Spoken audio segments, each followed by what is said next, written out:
ठीक है ना। आज हम करेंगे डिबेंचर्स। डिबेंचर्स के बारे में हमने वैसे ही काफी स्टडी की है, कई बार सुन लिया। जो डिबेंचर्स है वो भी एक इम्पॉर्टेंट इंस्ट्रूमेंट है ऑफ रेजिंग दी फंड्स। जब आपने लॉन्ग टर्म फंड्स रेज करने हैं तो आप थ्रू डिबेंचर्स इश्यू कर सकते हैं उसे। जो डिबेंचर्स होते हैं वो एक टाइप ऑफ लोन होते हैं जिसमें एक fix rate of interest bear करता है। आप कभी भी देखो डिबेंचर्स को हम लिखते ही ऐसे हैं 12, मान लो 12%, अगर ऐसे लिखा होगा 12% डिबेंचर, तो यानी कि डिबेंचर के आगे वो जो वर्ड लिखा है 12%, 10%, 8%, वो कुछ भी परसेंट हो सकता है।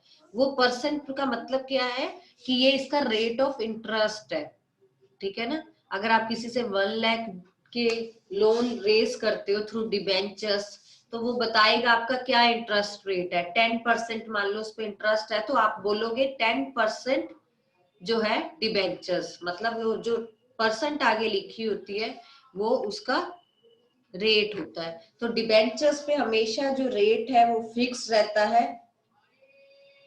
ठीक है। और हर कंपनी, जैसे मैंने पहले ही बताया था, ऑनर्स फंड के साथ साथ फंड्स को बोरो भी करती है। तो ऑनर्स फंड में तो दो ही थे, प्लस रिटेन अर्निंग्स भी है, वो हम साथ में करते रहेंगे टॉपिक के। पर बोरोड फंड में हम देखें तो हम डिबेंचर्स की बात करते हैं। जो डिबेंचर्स होते हैं वो कंपनी का एक बोरोड मनी होता है, विच हम कह सकते हैं promises to prepay in the future date. मान लो मैंने किसी से डिबेंचर्स मतलब लोन लिया है, ठीक है ना, और मैंने उनको कहा है मुझे 10 लाख रुपीज डिबेंचर्स मतलब दे दो, plus 10 lakh rupees for 10 years के लिए। तो 10 ईयर्स के लिए यानी कि 10 ईयर्स के बाद मैं उनके जो 10 लाख रुपीज है वो वापस रीपे करूंगी। डिबेंचर्स का हमेशा अमाउंट रीपे होता है। ऑब्वियस आप किसी से लोन लोगे तो वो अपना लोन वापस लेगा, लोन के साथ प्लस रेट ऑफ इंटरेस्ट भी लेगा वो। ठीक है ना। अब डिपेंड करता है आप रीपे कैसे कर रहे हो। जिनको रीपे करना होता है वो जो लोन देते हैं उन्हें डिबेंचर्स होल्डर्स बोलते हैं। डिबेंचर्स होल्डर्स जो है वो एक टाइम पीरियड दे देते हैं। मान लो मैंने 10 लाख का लिया है 10 ईयर्स के लिए, तो यानी कि अगर मैं पर ईयर 1 लाख दूंगी तो भी मेरा 10 ईयर्स के बाद वो लोन रीपे हो जाएगा। ठीक है ना। आप इंस्टॉलमेंट में भी दे सकते हो, जैसे मैं अभी बता रही हूँ 1 लाख दे दूंगी। आप 2 इंस्टॉलमेंट भी कर सकते हो। आप कहोगे मैं 5 ईयर्स के बाद पूरा 5 लाख दे दूंगी, और बाकी जो नेक्स्ट 5 लैक्स है वो मैं आफ्टर 5 ईयर्स दे दूंगी, मतलब जब 10 साल पूरे हो जाएंगे। ऐसे भी हो सकता है। नहीं तो 10 साल के बाद मैं पूरा के पूरा लमसम में 10 लैक्स पे कर दूंगी। तो ऐसे कोई भी ऑप्शंस हो सकती है, पर डिबेंचर्स को आपको रीपे करना ही करना पड़ता है। ठीक है ना।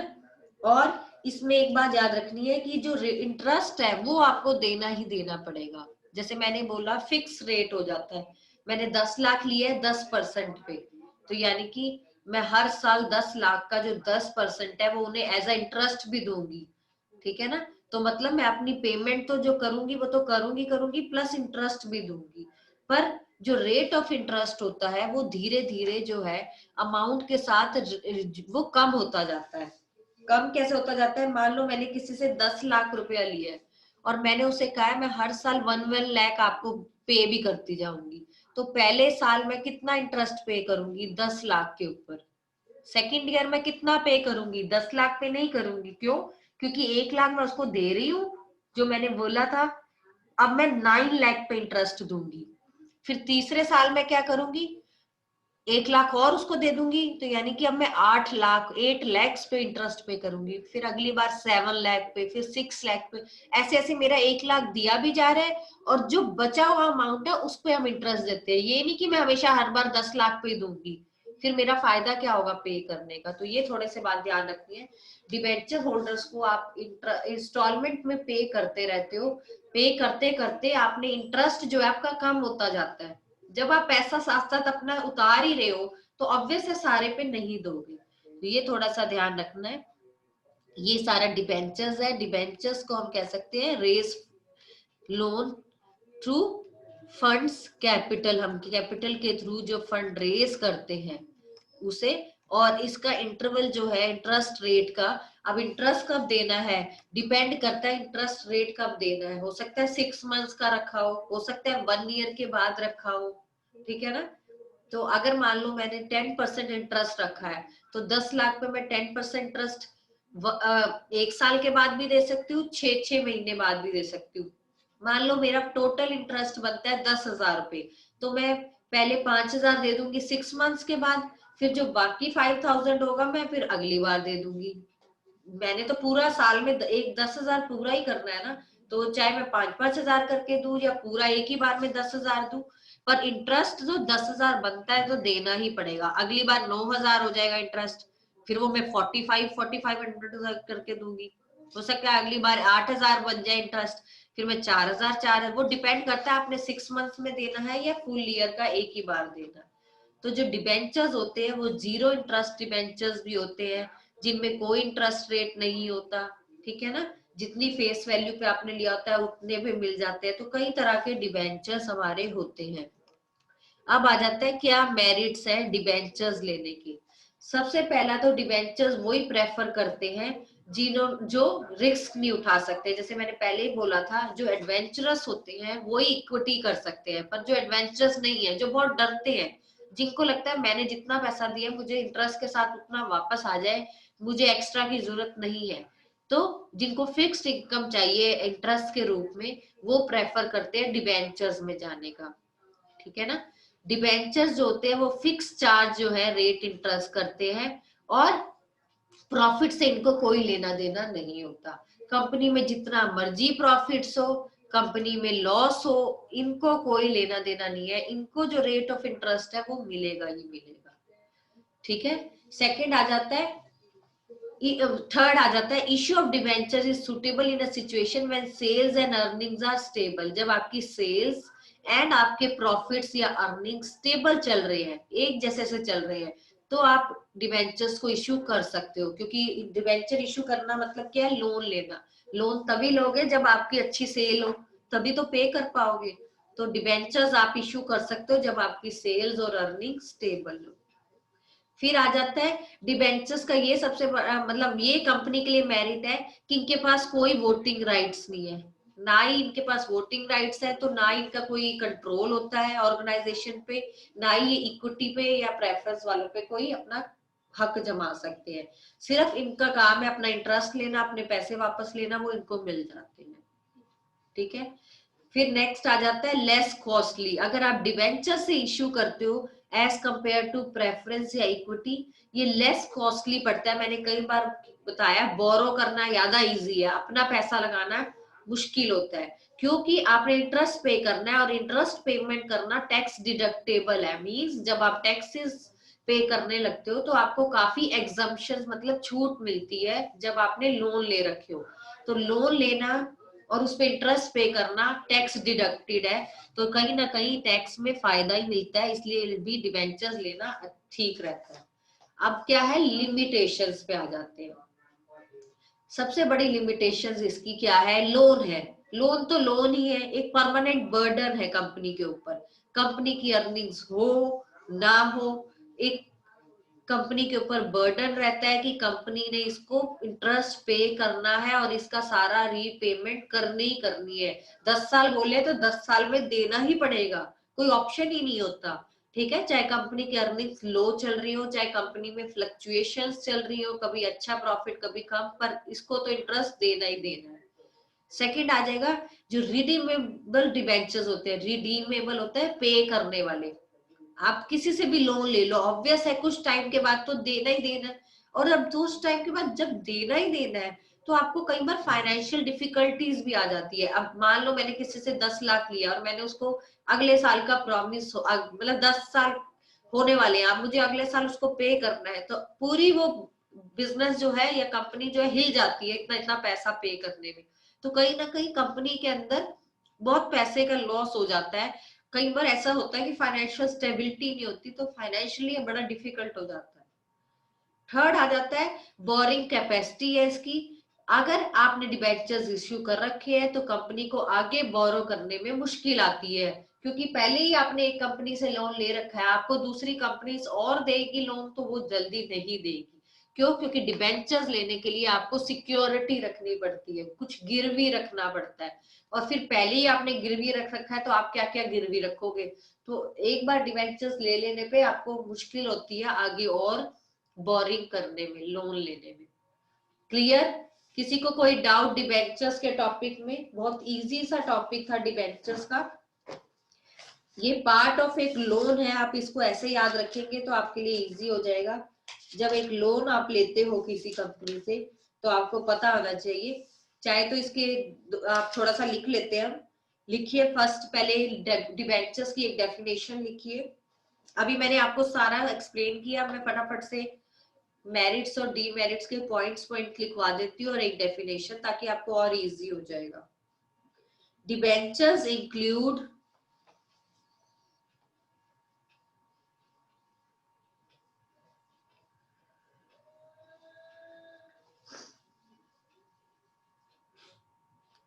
Debenture stock,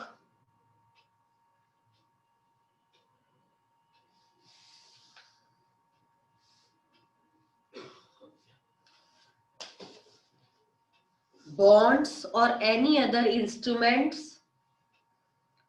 Debentures includes debenture stock, bonds or any other instrument of the company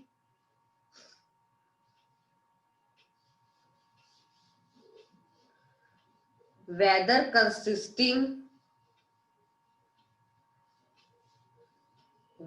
consisting a charge on the asset, whether consisting any charge on the asset of the company or not.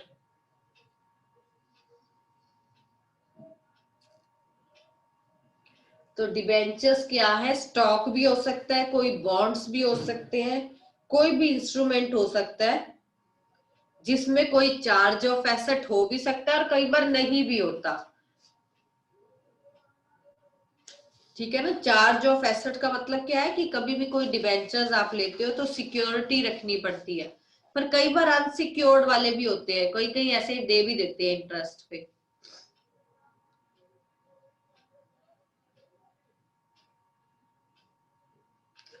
एक line और इसमें लिख सकते हैं, debentures are instruments for raising long term, debentures are instrument for raising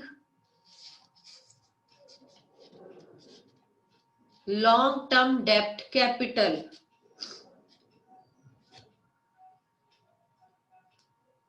for raising long term debt capital.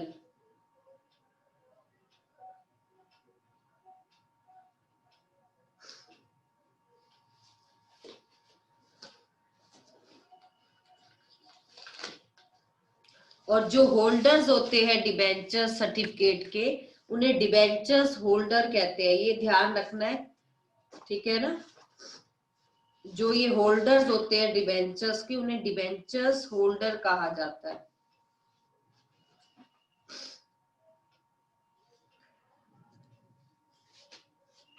अब merits के points लिख लीजिए।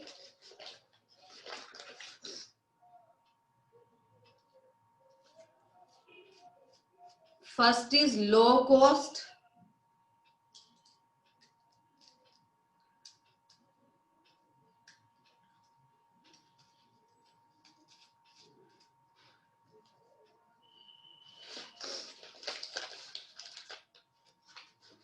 लो कॉस्ट का मीनिंग क्या है? जैसे अभी हमने बताया था,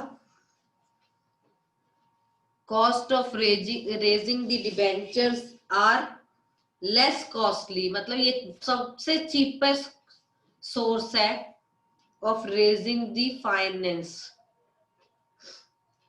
one of the best cheapest source है ये। सेकंड आ जाता है नो कंट्रोल, जैसे हमने अभी बताया था डिबेंचर्स होल्डर्स के पास कोई वोटिंग राइट्स नहीं होते, तो इनका कोई भी कंट्रोल नहीं होता एक कंपनी पे। ना ही इनका कोई पार्टिसिपेशन होता है इन डिसीजन मेकिंग।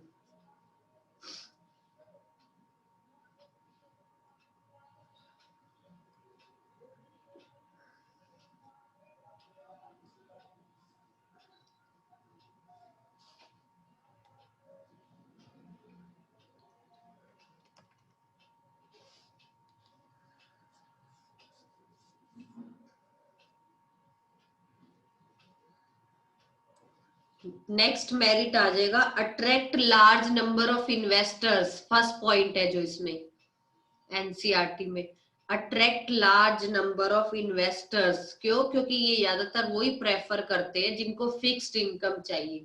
तो मोस्टली ऐसे लोग होते हैं जो डरते हैं, जो इतने एडवेंचरस नहीं होते, उनके लिए डिवेंचर सबसे सही है। भाई अपने पास अगर पैसा है तो आप उसको लोन पे चढ़ा दो और इंटरेस्ट लेके अपनी फिक्स इनकम करते रहो। तो इसमें जो है it attracts many investors to invest in debentures, और कंपनी के पास क्या है, large number of funds collect हो जाते हैं थ्रू डिबेंचर्स।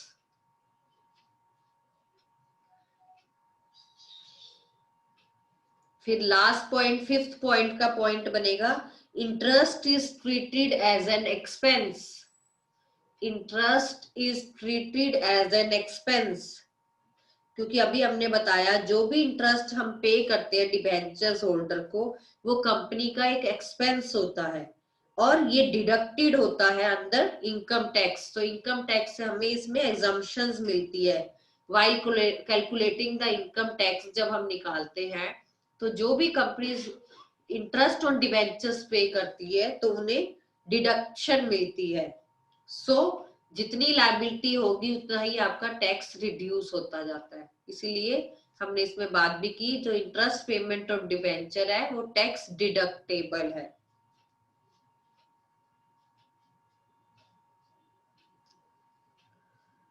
और हमने एक पिछले इक्विटी वाले में पॉइंट किया था ओवर कैपिटलाइजेशन का, मैंने वो पॉइंट समझाया भी था। कई बार हम ओवर भर लेते हैं, ठीक है ना, ओवर कैपिटलाइजेशन कर लेते हैं। तो डिबेंचर्स एक फ्लेक्सिबिलिटी मेथड है, एक फ्लेक्सिबिलिटी भी आप मेरिट में लिख सकते हो। कंपनी जो है डिबेंचर से फंड्स रेज कर सकती है ताकि जो डेंजर है ओवर कैपिटलाइजेशन का वो ठीक हो सके, क्योंकि हमने बोला था ना कि अपना ही ज्यादा पैसा लगा लो तो वो ब्लॉक हो जाता है। तो इसका बजाय बोरो कर लो, डिबेंचर्स ले लो, वो ज्यादा अच्छा तरीका है।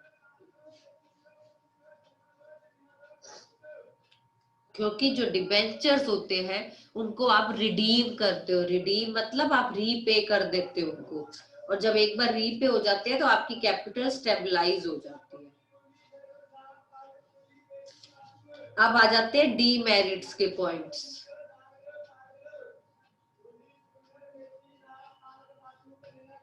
फर्स्ट था फर्स्ट पॉइंट का पॉइंट आ जाएगा फिक्स्ड ऑब्लिगेशन।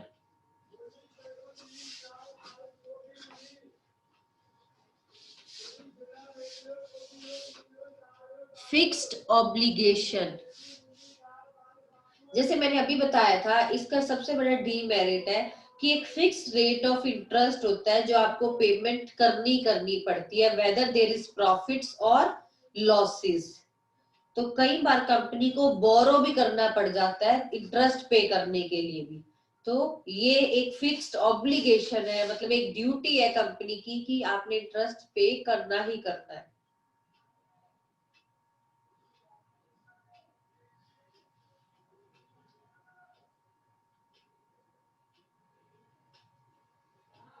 सेकंड आ जाएगा charge on assets. Charge on assets का मीनिंग क्या है?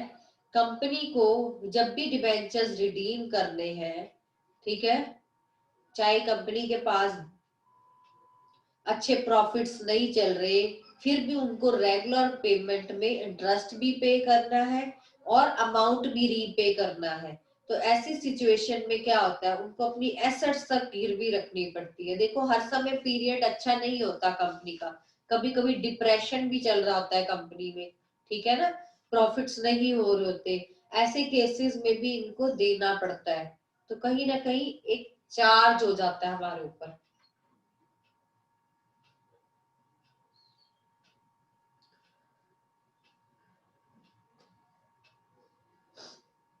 फिर आ जाएगा third point, reduction in credibility. Reduction in credibility means आप जो क्रेडिट देते हो, उधार लेते हो, बार बार आप, मैंने जैसे बताया, आप एक बार बोरो करोगे, बार बार आपको कोई नहीं करवाएगा। क्यों? क्योंकि आपने ऑलरेडी डिबेंचर्स ले रखे हैं, इशू कर रखे हैं, पहले उसे तो रीपे करो ना, उसे तो रिडीम करो, तभी कोई अगला और देगा। तो कहीं ना कहीं आपकी जो क्रेडिटेबिलिटी है, जो आपकी क्रेडिट वर्दीनेस है कंपनी की, वो कम होती जाती है। क्योंकि एक बार आपसे कोई ले लेगा, दो बार दे देगा, बार बार कौन आपको पास आएगा? ठीक है ना, कितना आप ले पाओगे? तो कहीं ना कहीं क्रेडिट वर्दीनेस जो है कंपनी की, वो इतने डिवेंचर्स लेने से लो हो जाती है। अगली बार आपको कम ही लोग फिर लोन देते हैं, वो कहेंगे पहले ये वाला, पहले इसको इसको रीपे करो, इसको रिडीम करो, फिर और इश्यू करना। इश्यू मतलब होता है लेना लोन, रिडीम होता है वापस पे करना।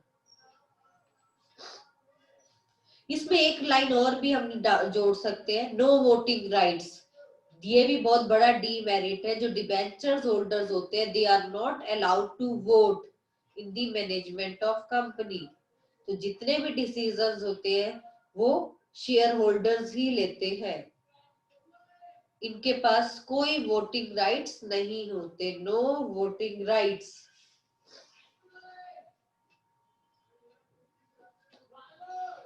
क्लियर? Any doubt?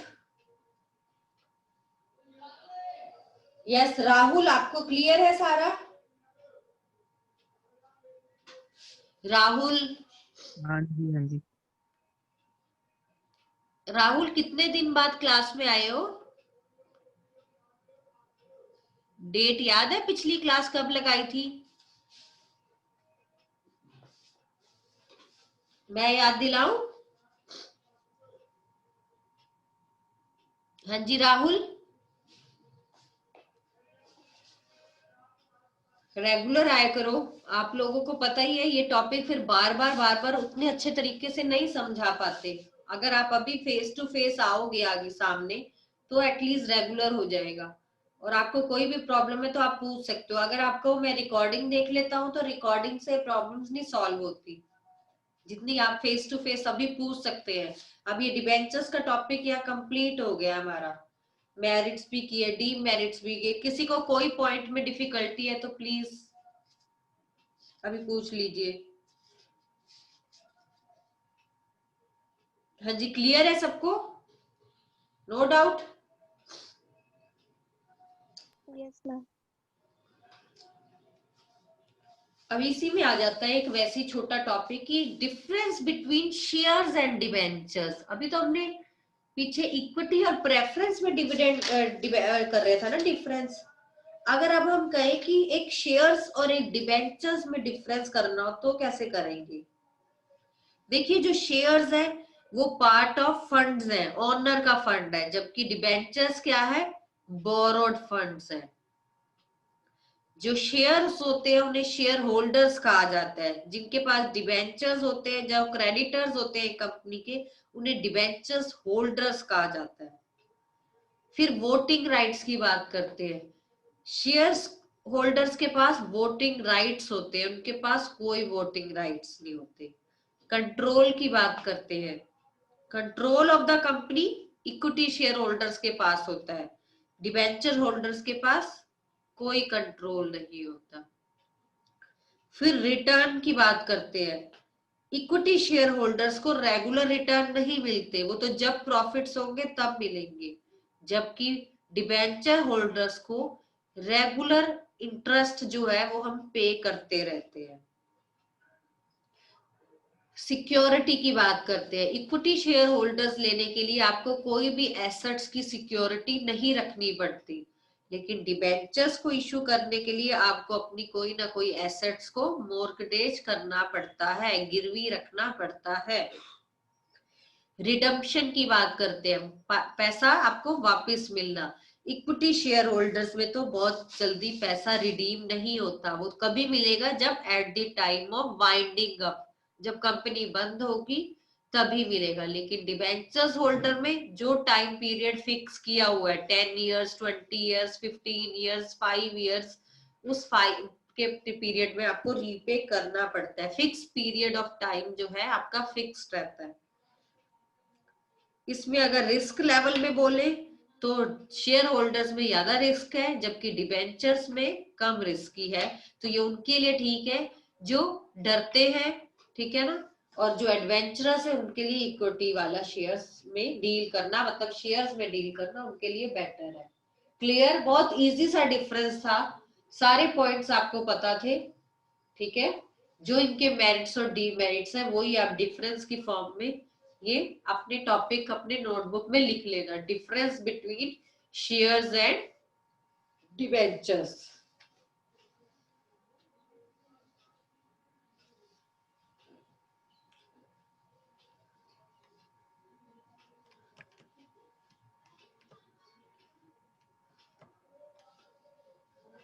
इसमें ऊपर एक आया था प्रेफरेंस शेयर्स जो थे उनकी टाइप्स दी हुई थी, या डिबेंचर्स की भी टाइप दी हुई है, वो भी हम एक बार फटाफट से देख लेंगे।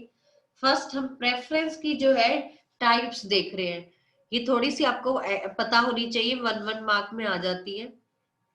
फर्स्ट है कुमुलेटिव एंड नॉन कुमुलेटिव। जो प्रेफरेंस शेयर्स होते हैं उनको डिविडेंड हमने कहा है कि पहले प्रेफरेंस मिलती है, उनको डिविडेंड आप पे करते हो, ठीक है ना।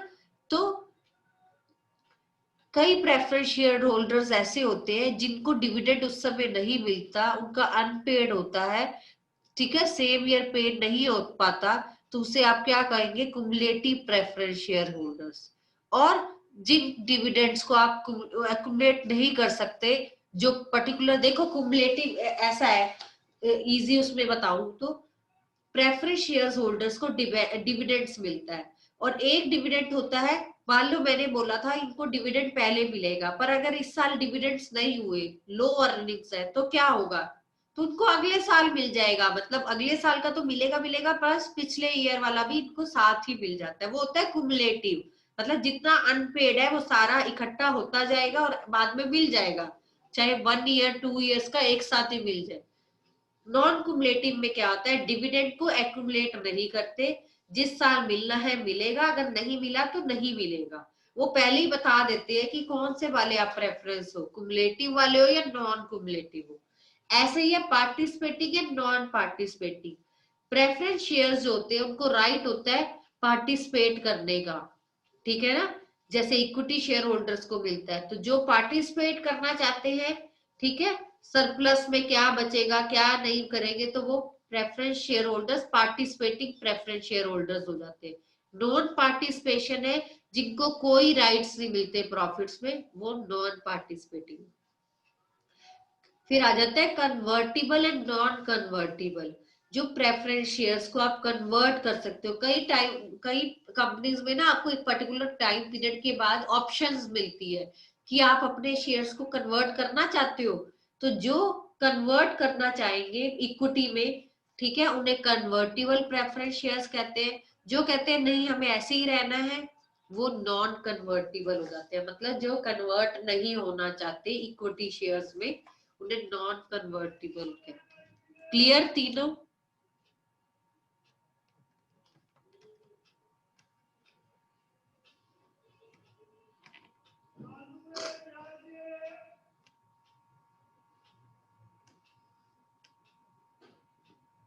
ऐसी अभी हमने जो डिबेंचर्स का टॉपिक किया, इसकी भी टाइप्स है। फर्स्ट है सिक्योर्ड एंड अनसिक्योर्ड डिबेंचर्स। अभी हमने कहा है लोन लेना क्या होता है, कोई सिक्योरिटी कुछ एसेट रखोगे तभी आपको लोन मिलेगा, पर कई जगह नहीं रखने पे भी मिलता, अनसिक्योर्ड भी होते हैं जहां कोई चार्ज नहीं लेते, कोई सिक्योरिटी नहीं लेते, कोई एसेट्स नहीं रखवाते और फिर भी लोन दे देते हैं, तो वो अनसिक्योर्ड होते हैं। सिक्योर्ड मतलब जहां सिक्योरिटी रखवाएंगे, ठीक है, चार्ज रखवाएंगे, कोई चीज मोर्गेज करेंगे, वो सिक्योर्ड डिबेंचर्स होते हैं। और अनसिक्योर्ड हो गए जहां ऐसा कुछ नहीं होगा। फिर होते हैं रजिस्टर्ड और बियर रजिस्टर्ड डिबेंचर्स। वो डिबेंचर्स होते हैं जो रिकॉर्डेड में आते हैं, जो रजिस्टर्ड में रिकॉर्ड होते हैं, ठीक है ना, जो कंपनी प्रॉपर मेंटेन करती है कि ये हमारे डिबेंचर्स है, ठीक है, और इनको रेगुलर पेमेंट मिलती रहती है। और इसके अलावा बियरर होते हैं जिनको आप रिकॉर्ड नहीं करते, जिनको डिबेंचर्स आप बस ट्रांसफर कर देते हो, डिलीवरी कर देते हो, ठीक है ना, वो बियरर कहलाते हैं। मींस जो रजिस्टर्ड हो गए वो रजिस्टर्ड है, जो नहीं होंगे, जो ऐसे ही दे दिया जाएंगे, वो बियरर हो जाएंगे। फिर कन्वर्टिबल एंड नॉन कन्वर्टिबल है। ये डिबेंचर्स भी कुछ टाइम के बाद आप कह देते हो, मान लो मैंने लोन दे रखा है, लोन दे रखा है, आपको लग रहा है कंपनी लोन नहीं पे कर पा रही, ठीक है, तो आप उनको रिक्वेस्ट करते हो कि आप इक्विटी में कन्वर्ट हो जाओ। इस पे प्रॉपर चैप्टर्स है आगे 12th में, ठीक है, जब आप डिबेंचर्स के और इसके चैप्टर्स करोगे तो उसमें आपको और क्लियर हो जाएगा कि क्या कन्वर्ट क्या करना होता है, वो आपको वहां समझा दिया जाएगा। कन्वर्ट में इसमें भी आपको ऑप्शन मिलती है कि आप अपने लोन को कन्वर्ट करना चाहते हो इक्विटी शेयर में एक पर्टिकुलर टाइम पीरियड के बाद, तो वो कन्वर्टिबल हो गए। जिसमें आपको ऑप्शन होती है कि आप नहीं कन्वर्ट कर सकते, वहां नॉन कन्वर्टिबल होगी। लास्ट आ जाते हैं first and second debentures. Debentures जो रीपेड हो जाते हैं before any other debentures repaid, उन्हें फर्स्ट डिबेंचर्स कहते हैं। मान लो मैंने कई तरह के लोन रखे हैं, एक लोन दूसरे लोन से पहले पे करूंगी तो फर्स्ट डिबेंचर्स हो जाएंगे, और वो ही नहीं कर पाऊंगी बाद में करूंगी तो वो सेकंड डिबेंचर्स होंगे। क्लियर है? इसमें जो सबसे इंपॉर्टेंट है वो कन्वर्टिबल वाले होते हैं, क्योंकि इनका आगे जरूरत भी पड़ती है, एक सिक्योर्ड और एक कन्वर्टिबल, तो वो थोड़े से आपको पता होने चाहिए, इनका आगे चल के यूज होगा। बाकी फर्स्ट सेकंड रजिस्टर्ड ये इतना नहीं आते जितना सिक्योरिटी वाले डिबेंचर्स, अनसिक्योर्ड वाले डिबेंचर्स, कन्वर्ट और non convertible. Yes, clear? Yes ma'am. इसी में नेक्स्ट आ जाता है retained earnings. I think retain earnings का ऊपर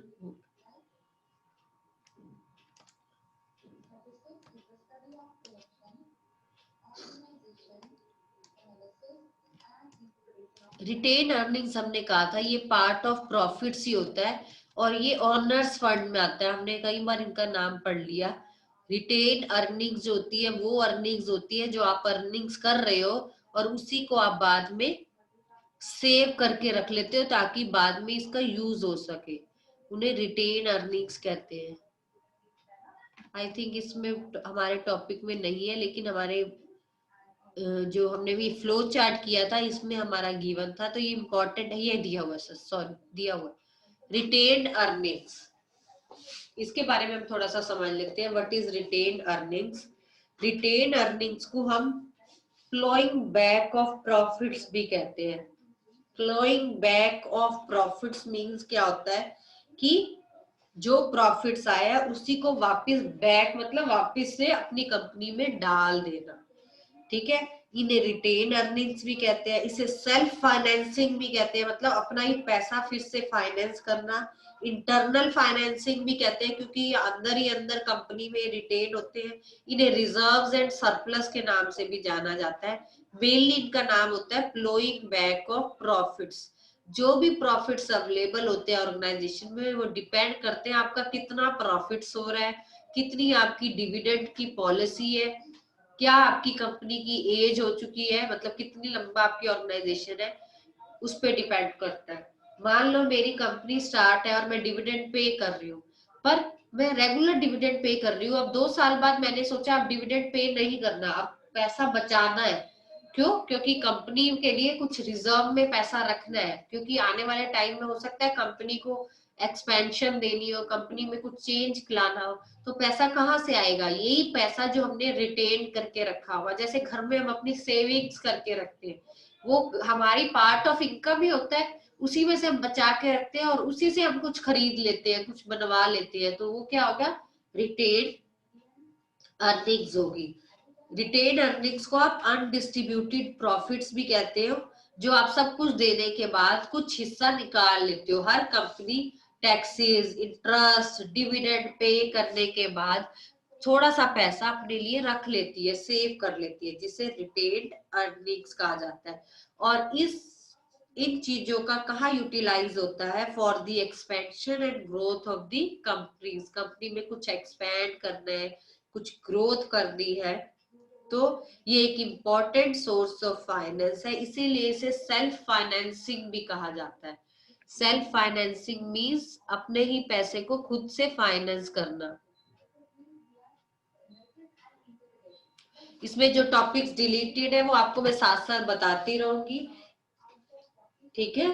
फिलहाल ये टॉपिक जो अभी तक हम कर रहे हैं वो आपने करते रहना है। इसमें जो भी टॉपिक्स डिलीटेड में होंगे वो आपको साथ साथ पता चलते जाएंगे। हम पहले भी इनमें बताते तो आ ही रहे हैं जो जो टॉपिक्स आपके डिलीट हो रहे हैं। इसमें जो ऑनर्स फंड का हमारा टॉपिक है वो हमने करना है, मतलब ये हमारा इम्पोर्टेंट में है, ठीक है। इसमें हमारा इक्विटी, प्रेफरेंस और रिटेन अर्निंग्स है, वो आपने पक्का करना है।